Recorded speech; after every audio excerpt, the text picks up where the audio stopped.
Hey guys, this is my reflection over chapter 3 of Interstates of Black is the Body. Describe how would you explain this to someone who has not read it? I would explain this particular chapter to someone who has not read it as sort of a comparison, or more of like a relation between her white husband, and kind of like how she was scared to introduce this person to her family, her all-black family, and just the people around her who she has been surrounded by. She does mention that her father was opposed to her having a white boyfriend. He particularly said that she needed to date a black man, and he gave her a couple of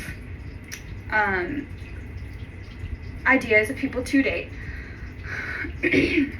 Who are the major people and characters in this particular chapter are the author, her mother, her father, her husband, and then briefly mentioned are their kids, and then extended family on her mom's side, so her grandparents and everybody of that sort. What happens, what is the plot, and where did the event occur? So what happens is basically her father gives John, her husband, the ability to drive the distance, the 8 hours from where they live to Nashville. They do stop in one place, starts with an M, I can't really remember what it was called. And that halfway point is when they eat with their aunt and uncle. And this entire time, John is like a huge foodie, like he loves food. And he's just so excited because they received the itinerary at their house, and there were 3 different occasions where it said like food, fish fry, barbecue, brunch. There were lots of options to eat. So as soon as they showed up, he was like, where's the food? And then something happened where there was some tension between the family, and so the food was missed the first time, the second time, and then once they got to the third time, John was like, told his father, like, respectfully, I'm not missing out on this food. Like, I love food. Food is like who I am, and I'm not missing out on this one. Why is this story told in this way? I believe the story is told in this way to really put a hard reflection on the author and how she is black and her entire family is black, and how she has a white husband.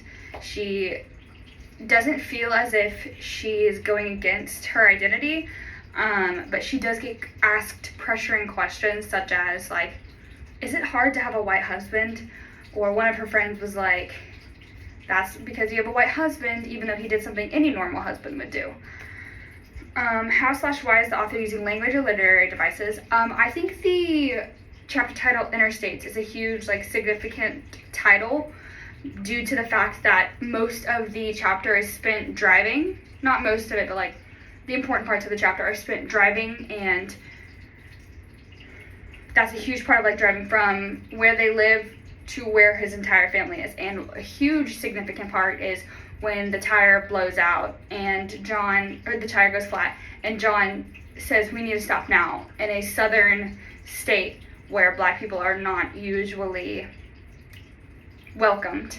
And her father is scared, and he says, okay, well, once we get back in, we need to stop at this particular gas station that he is comfortable with, and John ends up stopping at one before that, and goes in and with Emily, and they have a normal occasion. It's just something new that I think is big about the reflection of it, and the kind of the significance of the title. Why does the structure / form of the text reveal itself to the audience in this way? What themes do you see emerging? How are you as a reader making sense of things? I think it's formed this way. It's got numbers. It's got 8 different numbered parts, and each time the number starts, it starts at a new story. So one of them could end with like, and then she died. And then the next one starts with like, on October 9th, you know, like there's definitely a theme of not really repetitiveness, but media res, where it starts just middle of the story, but by a bullet point number. I'm making sense of things by kind of piecing together all of the parts that I've already learned so far about the author in my head and reflecting on that while I'm also reading new chapters and new things about her. How does this connect to the concepts and theories we've discussed in class? Again, like I said, I think the media res was a big one. Like this chapter specifically is really big on media res, where every single chapter or every single numbered bullet point goes back to the middle of a story, then continues the story. The new middle of a story starts from the beginning, continues the story. What does this reading teach you about storytelling more generally? I think this teaches me more about, again, media res. Like, I think that's a really beneficial topic to learn. That's not particularly what I'm using for my personal narrative, but I think it is important to learn for people who use stories and tell stories like that. How does this connect to a larger social culture, issues, or forces? I believe this particular chapter connects to that in the way of, again, she is a black woman with a black family, and she is married to a white man. And I think that's huge, and I think it is particularly frowned upon in some societies, and I don't think that's correct.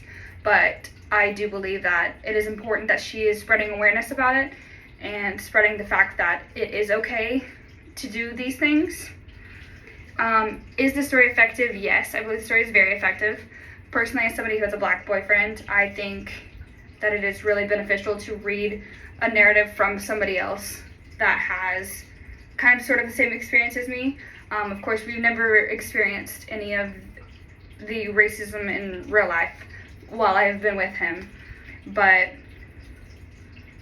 what did it make you think about or re-examine from my life experiences? Again, that's just like having that particular connection with the author, I think, is really beneficial while reading and reflecting and being able to piece together those pieces.